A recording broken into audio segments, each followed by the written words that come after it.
Good evening, everyone. Welcome to Four Lads Rangers midweek pod. It may very well be the international break, but there's still plenty to discuss. Joining me is Kenny. Unfortunately, there's no Kai. We had a bit of technical issues. That's why we are late on. Can only apologise, everyone. But Kenny is here, as usual, to save the day, mate. How are you? You well? I am, mate, yes. Had a nice quiet day off. Enjoyed a bite to eat and stuff like that. So, yeah. Happy days. Yep. And Before we Rangers are start, playing this week, so that's good. nobody to spoil it. But before we start, tell everybody about that burger and exactly what was on it. Really? Yes, I bought some crazy burger when I was out for something to eat, mate. And it was called something like a Quadzilla.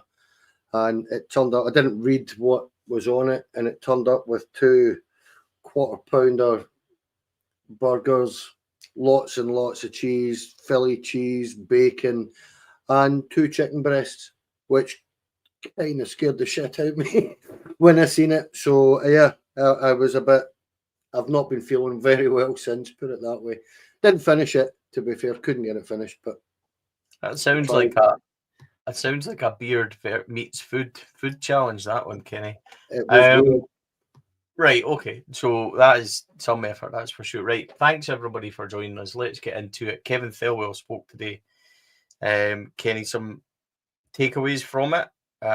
What did you make of the actual interview? I thought I'm glad of the communication from the club. I really am.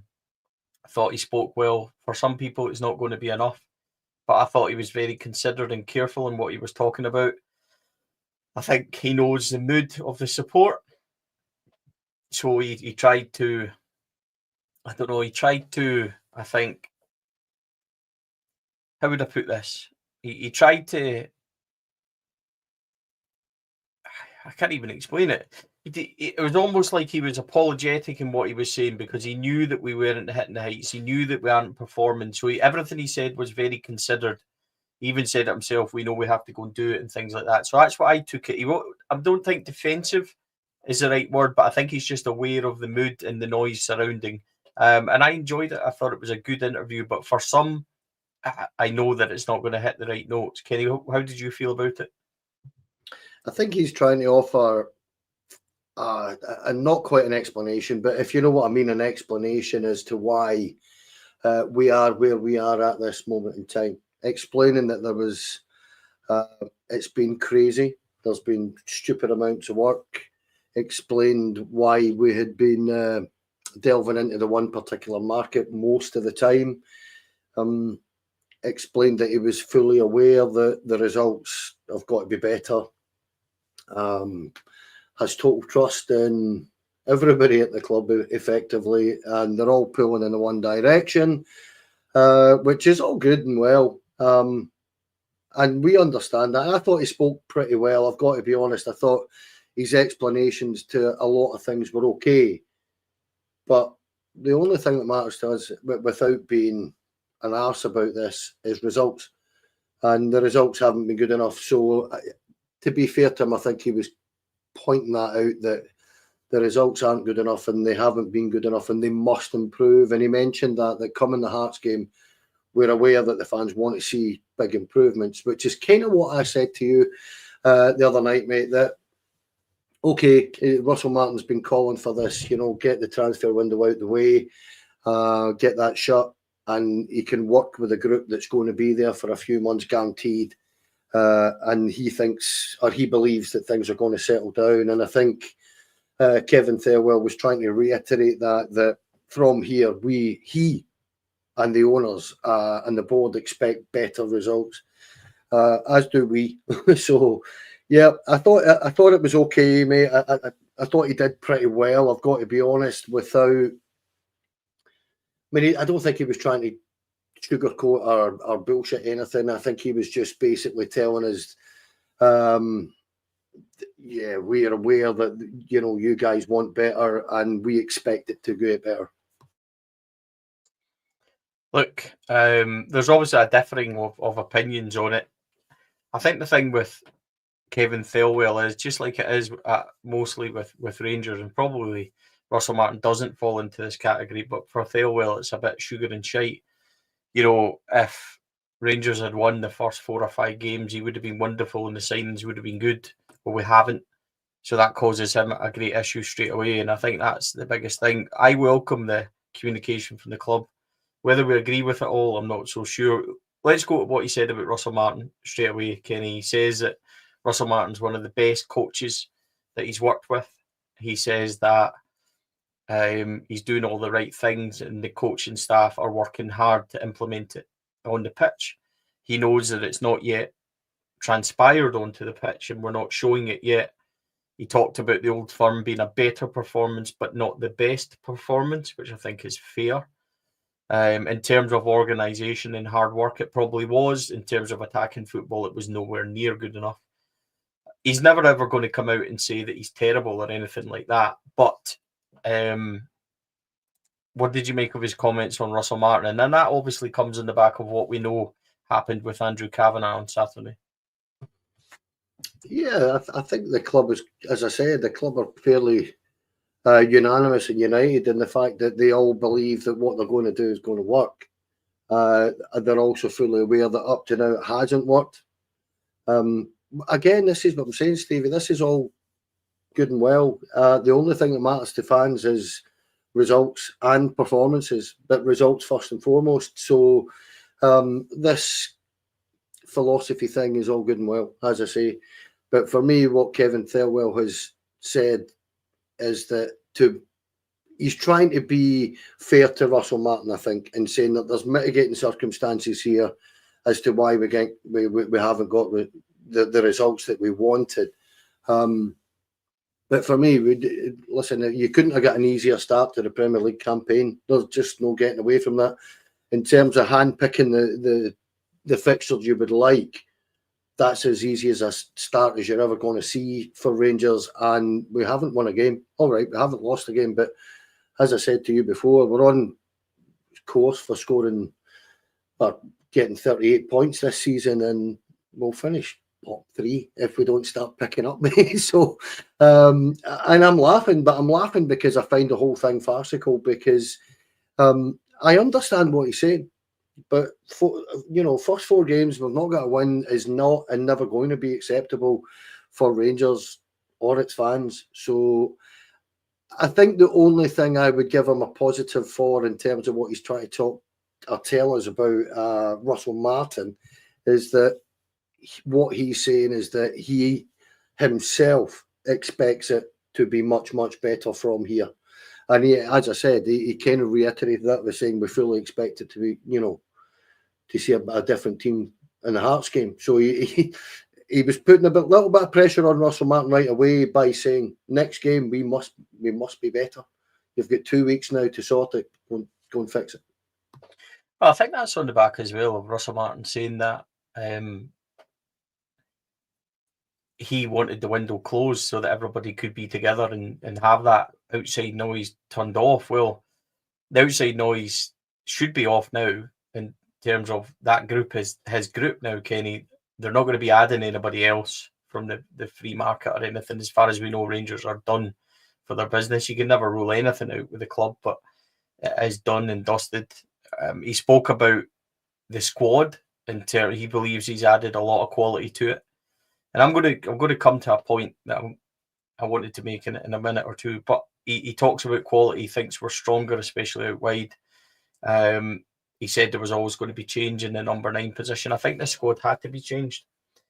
So that was always going to happen. Whether or not we're stronger, Kenny, we're only really going to figure that out in the coming months because, like we said, we need to go on a run of results at some point. That it's non-negotiable. Rangers need to be a team that can put together 6-7 wins on the bounce regularly. And then, yeah, you might draw a game or whatever in Europe.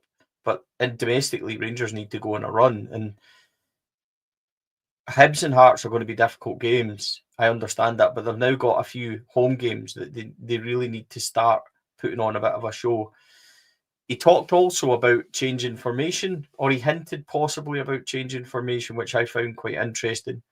So there was bits in it, and I wondered if he was alluding to. And it was interesting. He said we've got a style that we want to play, but sometimes you have to be a wee bit more pragmatic and play differently because we need results now. And I think I think that makes sense to me. He was trying to play this swashbuckling, attacking, open football, which clearly was not working. So they've reverted back a wee bit differently. So hopefully that's going to make a difference. I hope so.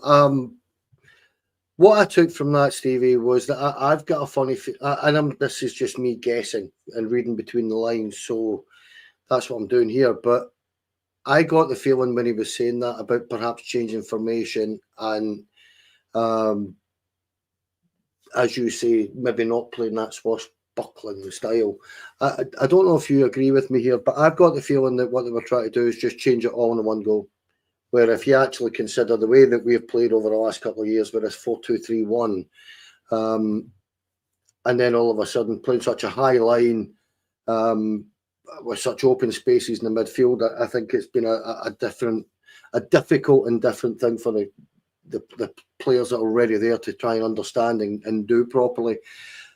And for me, you've got to do that incrementally. You've got to do it in stages. You've got to try and get your point across while getting results, Stevie. And if you're being honest, if we continue with that kind of formation or that kind of system, teams will score plenty of goals against us. And we know how difficult it is already to score goals against these teams. We've scored 3 goals in 4 games in the league. So it's not good enough, So it's kind of what I'm thinking. How you doing, Kai? All right, lads. Apologies for the delay, but all good now. I was so worried about you coming back on and not being able to hear us or speak to us. Kai, we're just talking about Kevin Thelwell, obviously, and his interview today. I was going to say statement. That's not quite correct. And we're just discussing the fact that he was speaking about Russell Martin. He's obviously only going to say that he's one of the best coaches and he's trying to implement things, but he was a bit pragmatic. I think that's probably the best word to use in terms of he highly coveted what he was saying by pointing out that it's not good enough and the results haven't came. He's obviously well aware of the mood within the support. What did you make overall of Thelwell today? Just before, I think I'm going to mention the net fee and stuff, which really took me by surprise. But he said a few things that might interest you with regards to formation, potentially going to 3 at the back wasn't mentioned, but hinted at, I think, possibly. And he spoke about changing the way that we've kind of or have been as open. So I just wondered if you had a general feeling on how he spoke and your overall thoughts on it. I think he spoke pretty well, but I think he kind of hits all the beats that you're expecting him to say. Again, like you mentioned, it's not been good enough so far.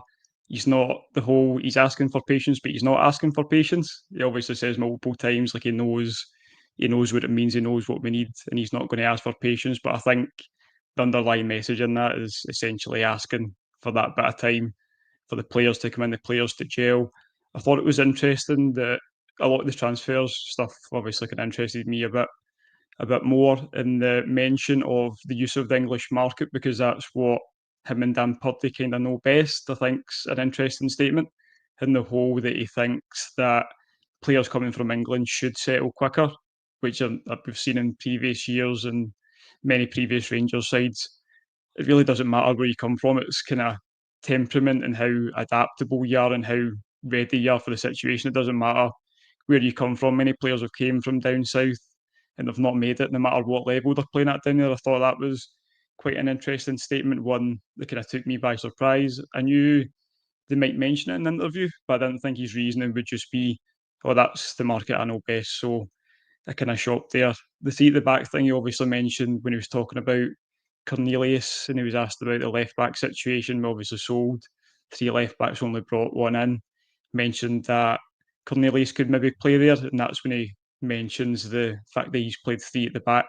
And I think it's something that would be interesting to see going forward. I'm not sold on it, but I'm not sold on the system that we've used so far. So it'll be interesting to see what actually happens come the Hearts game if we do start at 3 at the back, or if that's just something that we can kind of change to in game when it's not working. Yeah, I mean, 3 at the back, would that facilitate 2 up front? I think is an interesting option for me. Gentlemen, one of the things that he said, which has obviously caused me a little bit of issues. Now, I wasn't bad at maths in school. I wasn't the brightest kid, but I wasn't bad at it. He said our net spend was 20 million. Now, I find that interesting because on paper, Kai and Kenny, it doesn't make sense. But I wonder what he's meaning, because does he mean overall costs with agents and loan fees and things, which we're never really told? Does that mean that some of the figures being branded about for money that we've received for players is not necessarily true? I think that's going to lead to more speculation. And I don't think it's necessary in an interview like that, where the big talking point should be, backing the manager and we're all in the right frame of mind together. This is what we're going to do going forward, etc. Should be the main takeaways. But what it's done is added questions. Kai, I'll start with you, just because Kenny and I have spoke a lot about transfers. You do a lot of research on scouting and players coming in. How's he come up with that 20 million figure? And is that adding to more speculation amongst the support? Should he have quantified it a wee bit more? Should he have explained it a wee bit more? Why have we got to a 20 million net spend? Because no matter what way I look at it, even if you're generous, give or take, I'm up at 7 or 8 million net spend maximum, and I don't see how they can do. And I would really hate to think we're paying huge loan fees. So that's a bit of a kind of worry for me. What did you make of that comment? I think it was definitely something that, like you said, didn't have to be said. It's the one thing you maybe take away. Obviously, I kind of latched onto the comment about the use of the English market and what he knows best, but most people probably just think that makes sense because he came in the 1st of June and he was trying to get stuff done quickly, even though we were still obviously going to deadline day. But I think that's the one statement or the one sentence you kind of look at through the whole interview, and you're like, you really didn't have to say that. Like, no good is going to come from that.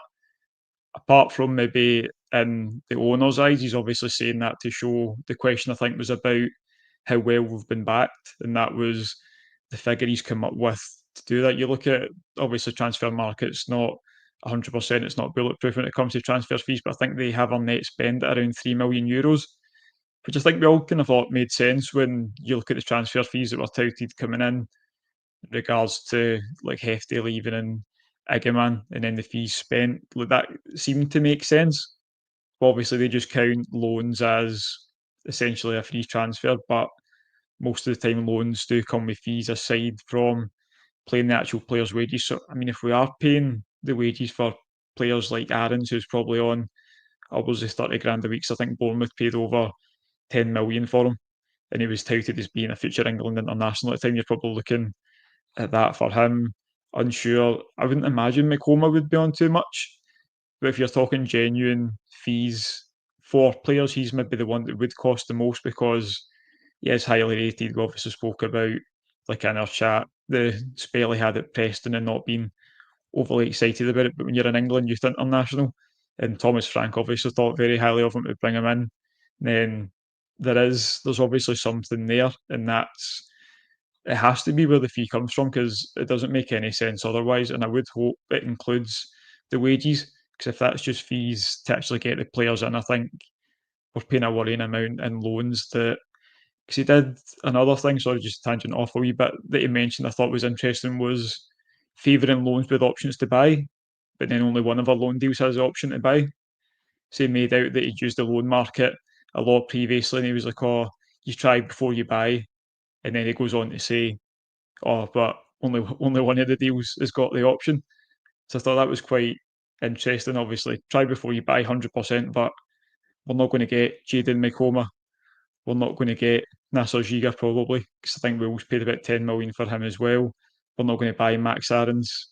Nothing to do with his ability, but probably the fee that Bournemouth want for him as well. Like, we're not going to pay those fees. So I thought that was another interesting thing he mentioned, and it kind of goes against the loan deals that we've done. But in terms of the actual net spend, it must be the loan fees. It's the only thing that makes any kind of logical sense. Kenny, what did you make of the comment? It certainly set the mentions alive today, that's for sure, with people wondering how they managed to get to that figure. But what did you make of it? I stuck it in the chat right away. I hadn't even watched the actual YouTube interview. I'd watched a very short clip on the Rangers Twitter, and it was on that right away. And as soon as I seen it, I stuck it on the chat and said, 20 million net spend. I don't understand that. And I've kind of racked my brain a little bit. And I can only presume that he actually means, as Kai is saying there, that is including wages and everything. I think that must be over the course of the next season. It's going to cost us £20 million more or something like that. I can't, for the life of me, and I mean in terms of wages and transfers, everything, agents' fees, it's going to cost us £20 million more than last season or something like that. I don't understand it because and I'm only going by reported figures, the paid and received, we were about maximum £4 million net, I think. I thought, and you're like, well, that doesn't make any sense. Where does that £16 million come from? And maybe it is just we're paying a lot more wages all of a sudden. We have forked out an £8 million transfer fee, so I don't imagine that boy's going to come cheap and transfer in salary wise, So it bamboozled me. It did, but I couldn't make head nor tail of it at all. It didn't make any sense. And I'd actually, if you two will be the same, I'd actually kind of like that kind of clarified how that figure's been put out there, and I don't understand it at all. Pretty sure somebody will go and ask Chris Jack, or somebody will have been. He'll go and ask for an explanation. I didn't see the chat today, Kenny. Now that I'm actually working again, I don't have any free time to reply to these things. So it's an interesting change of pace. Kai, we know at the weekend, Andrew Kavanagh spoke to the staff and all the players and reconfirmed once again to them that Russell Martin is going nowhere. It's a message that I've said over the summer several times, that this board and owners won't react. Kevin Thelwells doubled down again on him today. What do you make of Russell Martin's start? This is the first time we spoke to you on the pod. We know that you speak a lot on socials and stuff like that, but what do you make of those events over the summer? Is it misguided? I said it was misguided to the mood of the support, which is interesting. The comments on our channel are pretty resounding. How do you feel about the fact that they have heavily backed their man and that they're unlikely? Because let's be honest, the Fab have spoken, the RSA have spoken, and it seems to have fallen completely on deaf ears. Where are you with all this? I think the supporters have obviously been very loud in their kind of dislike of Martin, and then, like you say, Fab coming out on it was a really strong statement. I was really surprised by that. I'm sure most people were, that they actually came out and released a statement to say that they don't kind of support the manager. I just think, like, how bad are they actually going to let it get? That's kind of where I am with it. Because if we would have lost against Celtic, would they still be coming out and saying the same things? Because I think we were all kind of numb to that game by the end of it. There was kind of nothing in it. It started off quite bright. The fact that it was a draw didn't give us anything else. He went against the whole system that he's kind of implemented so far, which I respect. Like, you're going to do something a bit different, show you can be pragmatic, because Southampton fans said he's very inflexible, but he showed that he could be. But I just don't know how bad you can kind of let it go. Like, if you don't go and beat Hearts in the next game, like, how can you continue to back this unless for whatever reason put on a really good performance and don't get the victory? It's maybe a bit different if you see some kind of progress, but there's been nothing since pre-season for me personally to think that he can turn it around. And I was one of the people that was sold the dream. You look at how he talks on Monday Night Football. He done the podcast with Gary Lineker. He speaks so well about the game, and he's so passionate. And he said on Monday Night Football that he'd learned from his mistakes. He was going to make his teams a bit nastier, and we've been so soft, like so soft in the press and tackles, winning second balls. It's just, it doesn't look like he's learned from his mistakes, despite the words that he was using. And that's kind of where I am with it. Like, he's here for now, but how bad would they be willing to let it get? Because it very quickly turns from the hate on Martin, very quickly turns to the board if they're the people that keep him in place. So if they're trying to keep their heads above the water, it'll be interesting to see how far it goes. Obviously, I hope it turns around. I really hope it turns around. I don't want to get beat off of Hearts and then for them have the decision to make. I want to go out and hammer Hearts and play really nice attacking football, but just now I can't see it coming, and it just feels like it's a matter of time for me. I'd probably settle for just some shots on target, Kenny, at the moment. But Kai speaks about, how bad could it possibly be. I think that Hearts and Hibs at home, Hearts obviously in the league, if you were to have a bad result there, then you can forget it, I think, already. And then you go towards Hibs in the League Cup. If that was to turn out really bad at home, they might be saying all the right things you would expect them to at this moment in time, but I think that would quickly change on the back of them results, especially the League Cup at home, because Martin is going to be under pressure to deliver trophies. As much as they might want to talk about, it'll take time and all that, and we all understand that. And the thing with it taking time is you've got to take the fans with you, you've got to bring them along. I think Bruges was a real eye-opener for me, and we said afterwards, I would have canned Russell Martin after Bruges, and that sounds really bad, and I get it because he's only had 8 weeks or 10 weeks, whatever it is by then. But it was so bad for me that there was no going back from it. So it's interesting, Kenny, that Kai speaks about how bad it could be. I think how bad it could be could possibly be the next couple of games where it's Ibrox then becomes unavoidable. And by the way, Ibrox at home in the League Cup's never really that full anyway. Hibs might have been closer to full. I think you'll be lucky if you get 30, 35,000 given the current mood of the support. Is that fair? Yeah, of course it's fair. And if I'm not sure I am here, but I think there's another international break in about a month after this one stops. Am I right? I'm sure there is. And by then we'll know. It's an absolute guarantee because you're absolutely spot on. I said this, what Kai said there, I said similar the other night where I said that, well, how far do you want to take it? Because if you don't win any of the next 3 games, you can't survive.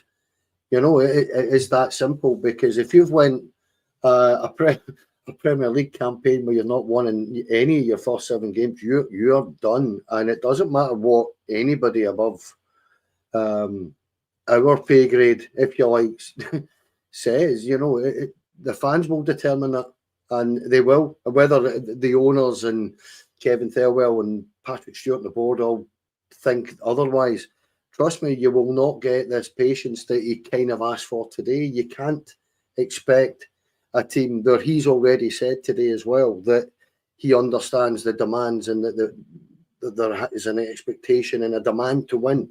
We have to win games. Well, if you don't win any of your first 7 league games, which is a distinct possibility, by the way, if you look at the fixtures, I think one of them's away to Livy, isn't it? And welcome to Scotland, all you boys coming for the championship, because they will not have a clue what's hit them.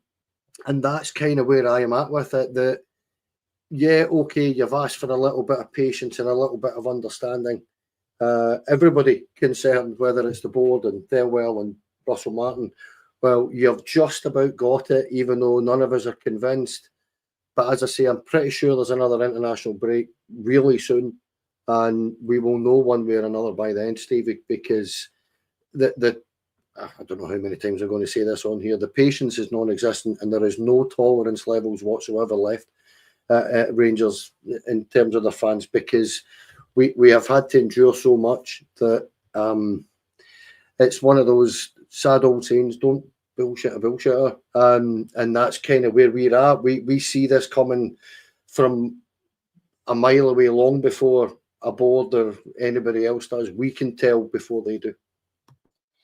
So the window has come and gone, Kai. So much business in. You obviously deal with, and we show your radars and things quite a lot. You went and sent me some before. You've kind of highlighted 3. I'm going to start with the new boy, Derek Cornelius. He's left-sided centre-back. Tell us about him and why you've kind of highlighted him as being one of the signings of the summer that you're looking forward to seeing? I think the left-sided centre-back was obviously something we massively required from the start of the window. I think it is disappointing it took until deadline day to get him in the door, but I think a player of that quality, maybe you needed to wait a bit longer to get him. And I think the biggest thing, you can obviously see the data there comes from his time at Marseille, but he was so good for Malmo. He kind of developed quite late and only joined Malmo a couple of seasons ago, coming over to Europe from the MLS, but he settled really well. Obviously, climate's a bit different Canada to Sweden, but again, still cold a lot of the time. So he settled in really well there. He's physical, he's aggressive. I know a few people in the chat were saying about how they lack yellow cards. It doesn't mean he's not aggressive. I think he'll pick up plenty here, especially I think there was a stat the other day, it's like three fouls or something per yellow card that we were averaging, something ridiculous. So I think he's going to pick up plenty here. He's good enough on the ball. I think that's what we need. He's confident enough to kind of bring it out without being silly with it, without trying those kind of know well-loved Magic Beguera, but not trying any of those runs that he'll try and beat the full team. He's just a really solid defender, which is something I think we've been lacking even in the links throughout the summer. He's good in the air. Obviously, the 54% doesn't look like it there, but from his time in Malmo, again, one of the highest performing centre backs in the league. That's a lot more similar to ours. There's a massive step up going from Sweden, going from the Scottish Premiership to going to League One, and he was good in League One. So I just think he could be a really solid player here and the addition that we needed. Would you expect him to play on the left side of centre back? And would you then think that we're going to move, or would you see Suter or Giga dropping out? I hope he's going to play left centre back. I know Thelwell mentioned I'm playing left back, but I think looking at kind of where he'd played for the most part, he has played the left side in a back three or the left side in a back two. I'm sure I remember looking when he was linked that he's played left back, well, going by transfer market, about 8 times in his career. And I actually commented on it on Twitter at the time, there's this feeling with left centre backs that they can all just play left back. I don't know if it's just because they're left-sided, people assume that they can do a job out there. I don't feel you really get the same with right-sided centre-backs. Like, no one's saying that John Souttar's going to go out and do a job at right-back, but as soon as they're left-sided, it's like, oh, they can just shift into left-back as well. I think he'd be wasted there, especially the way you look at the way Magoma's been bombing up and down the line, and he's been doing really well in forward areas, and I think he looks bright. You're not going to get that from a centre-half going out there. You're going to get the kind of defensive side that you get from like Arteta's Arsenal and a Calafiore, which I wouldn't want. I don't know if that's going to be the style. So I would rather he didn't play left back, but he can definitely play the left side in a 2 or a 3. Kenny, do you think that Derek Cornelius could be one of the ones that comes in and makes a real difference to this Rangers team? We all cried for a left-sided centre back. You've seen the gaps between Makoma and Suter being ruthlessly exploited by Bruges, especially in the home game. Do you think this is one that could make the real difference? I'm positive about this guy. Kai was really positive about this when we were first in for him. He's a bit of a football manager goodie as well when you can pick him up. So that always helps me decide if they're going to be good or not. Scott Wright being a prime example. He was a wonder kid on that and proved it in real life too, helping us to a European final and Scottish Cup, may I remind you, Kenny. What do you make of Derek Cornelius? I know we haven't seen a lot of him, so it's a bit different. So it's more hope for us, isn't it? Because it's kind of, we're in a position where you're hoping that he comes in and makes a big difference. Well, as for Scott Wright, that's plenty from you, Mr. Clifford. We'll speak no more of it. Yes, I do think he's going to make a big difference, mate. I haven't seen much of him at all. Obviously, I'm not going to pretend I have, but in terms of balance, if you just look at the way the imbalance was, certainly the first few games there with John Suter trying to play on the left-hand side, I've never understood it, why new managers come in and think they can make the same mistakes as previous managers. We've watched John Suter on the left-hand side under a couple of different managers, and it never worked. So I don't understand that. So having a left-sided centre back is very, very important. As I say, in terms of the balance, I think McComa's already proved for me that he's more suited to left back than both the previous boys that were there, who I never took to Yilmaz at all. And I think Yefty had this incredible habit of cutting inside and trying to drift through the middle and drive with the ball, and would leave himself exposed an awful lot. Whereas I think McComa is quite clearly sticking to the left-hand side much, much more. And he's going to help Gassama or Moore, whoever's going to be in that side. I think they'll link up and form a partnership there. So I don't want to see him at left back at all. I played left back when I was younger, mate, and if somebody tried to stick me at left centre half, I'd have bricked it, put it that way. I had no idea what I was. I would never know what I was going to do at centre half, so I don't understand. And Kai's absolutely right. Why people think that you can just say, well, he's left-footed, he can play in the left anywhere in the left. They can't.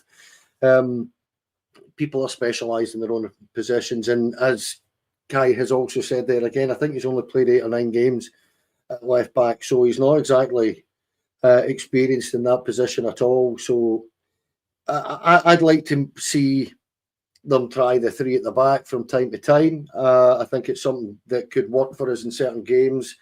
My only concern with doing that is that we actually only have one left-sided centre-back. So if you were to revert to that fairly often and the boy gets an injury, you're going to have to swap again right away because you don't have any left-sided centre-halves apart from him.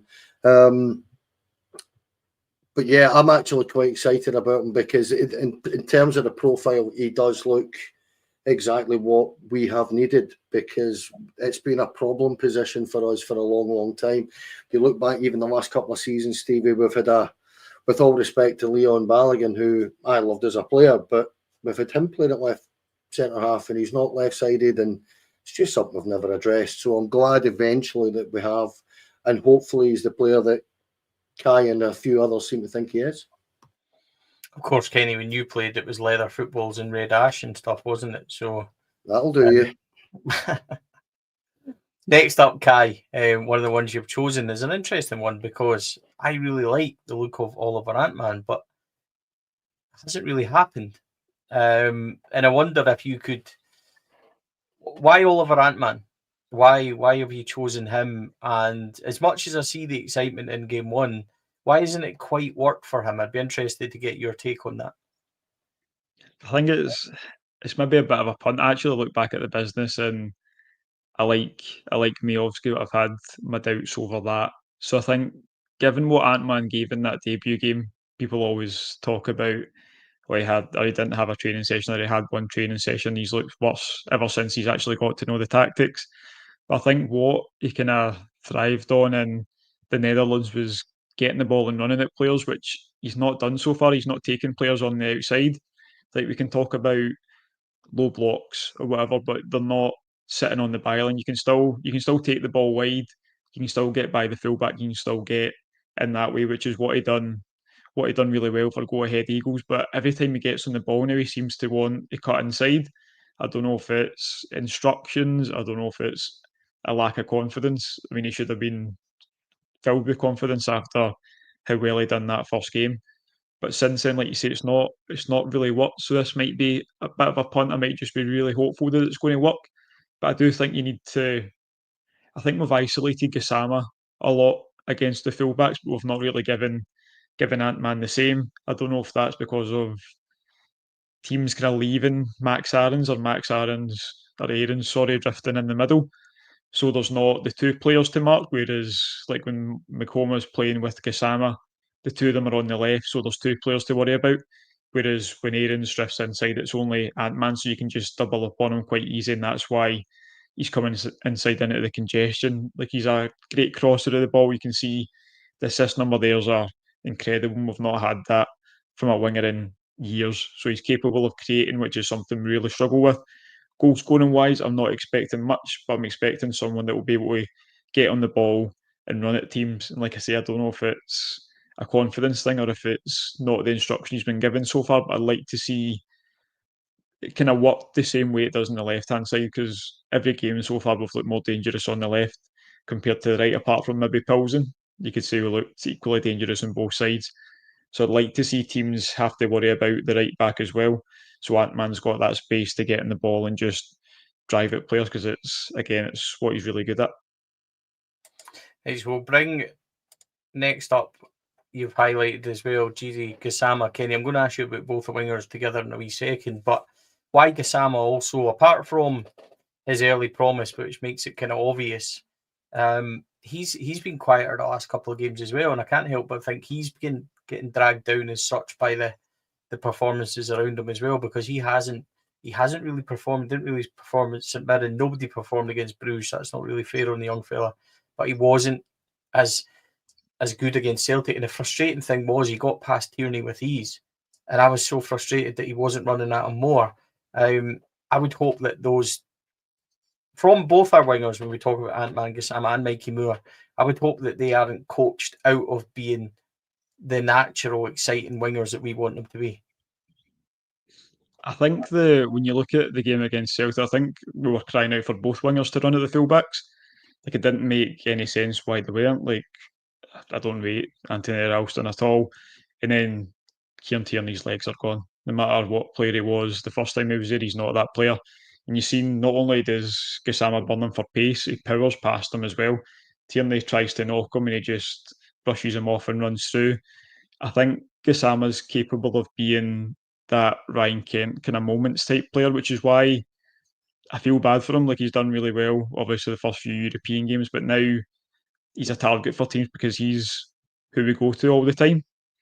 Like, he's where the ball's going. Like I say, we're focusing so much play down the left that they just shift over there and they just double up on him. And a lot of the time he does well to get anything, because he picks up quite a lot of fouls as well. He done the same at Sheffield Wednesday. He's always willing to get on the ball and run. There's just not. I'm hoping Miovski being there gives him someone to link off a bit more. He obviously had the first goal against Pilsen, the one he links really well with Dessers. That's what he's capable of. He is a decent finisher. He's good at getting his shot away. It just, other players need to do more, I think, when it comes to Gassama, because I thought it was a really interesting mix of Ant-Man's the player that had loads of assists last season but didn't score as many, and Gassama's a goal scoring winger that doesn't really get as many assists, and it could be a good combination. We just need to let teams worry about other players instead of being able to double up on Gassama, which has happened so far. Kenny, I'm with Kai, and the exciting thing about the wingers, at least performance-wise, we need them to hit, but at the same time as well, we've never had anybody in the box for them to hit, which makes it more interesting, the arrival of Chermiti and obviously Miovski. We talk about the wingers, and Kai's highlighted Ant-Man, Cornelius and Gassama as being his kind of three to watch. 13 players in. I don't even know if you can remember them all. I struggle sometimes at most. But who's your kind of ones to watch? Who are you really looking forward to seeing play? Gassama has been the one that's impressed me since he's turned up. The thing about Gassama that Kai's kind of hinted at there as well is that he's getting doubled up on all the time. And I always feel when that happens, if you're playing with two wingers, the other one should be pulling another player away, and it should create loads of space round about that number 10 area for your eights to go into, if you like. And we're not really doing that at this moment in time. So there's a little bit of an issue with the system, because anytime a single player gets two players on him, it should create space for other players. So that, to me, is being blunt about it. It's probably on Russell Martin. He has to kind of figure that out, how to create or get his players to create that space for themselves.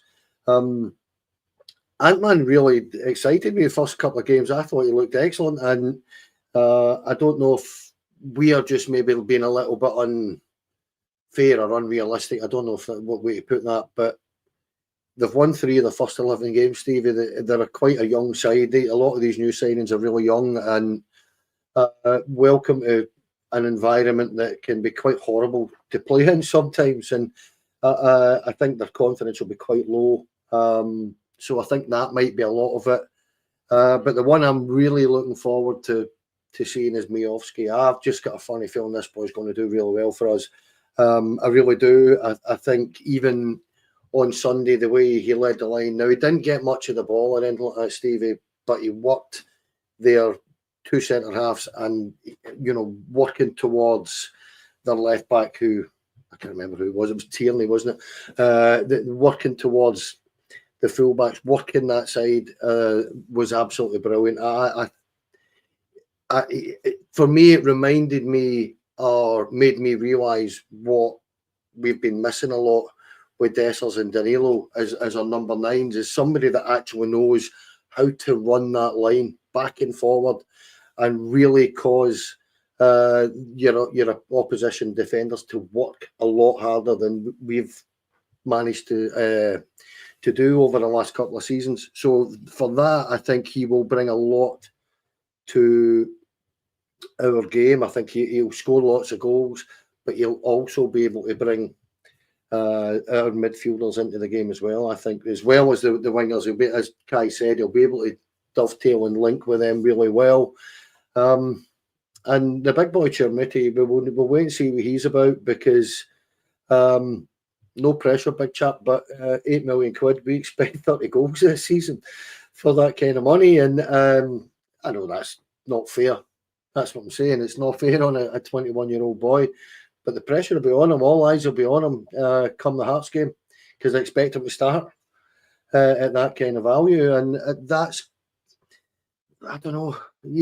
I'm actually quite excited about this squad, though.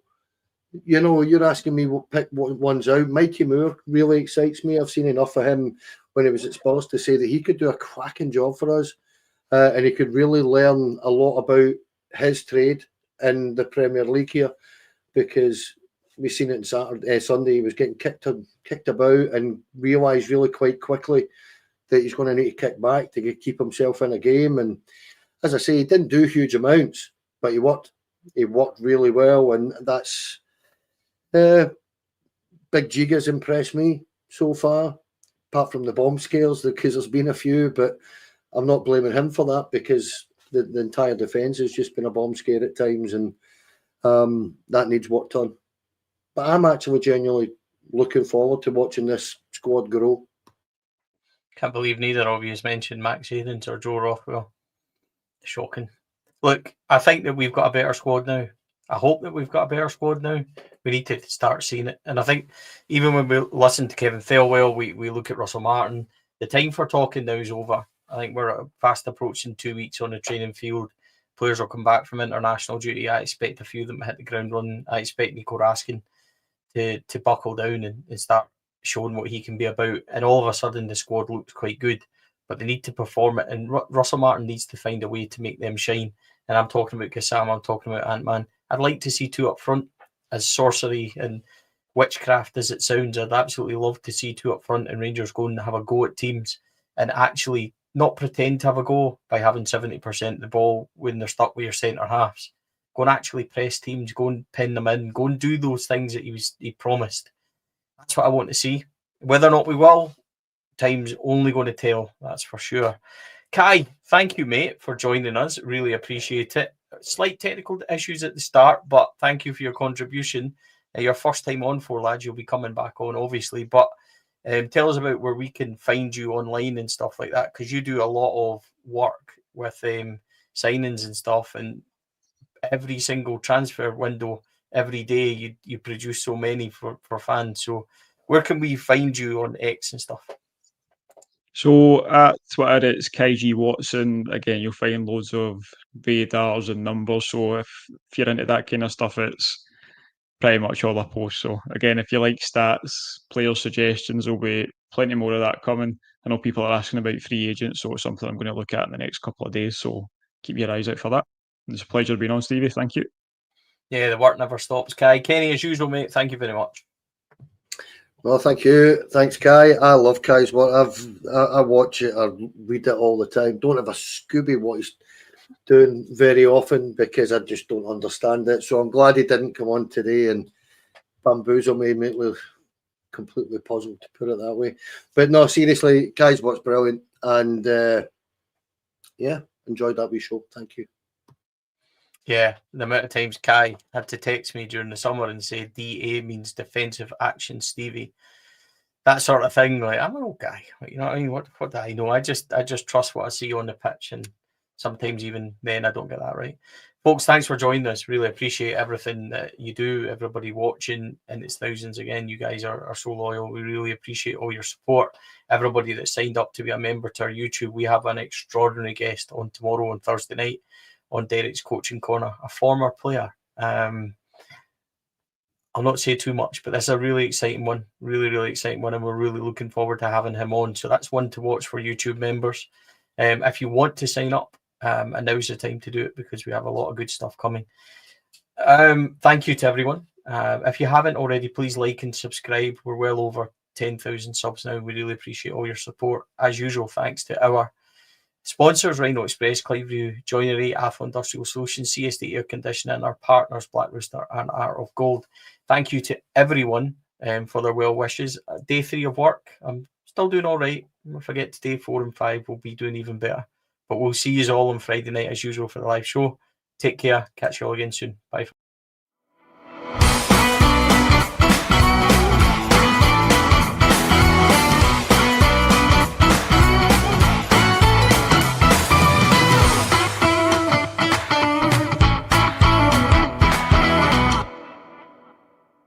The Four Lads podcast is sponsored by Rhino Express, Cliveview Joinery, Athlon Industrial Solutions Limited, and CSD Air Conditioning, in partnership with Black Rooster and Art of Gold. Thank you for listening to or watching the podcast. We hope you enjoyed the show.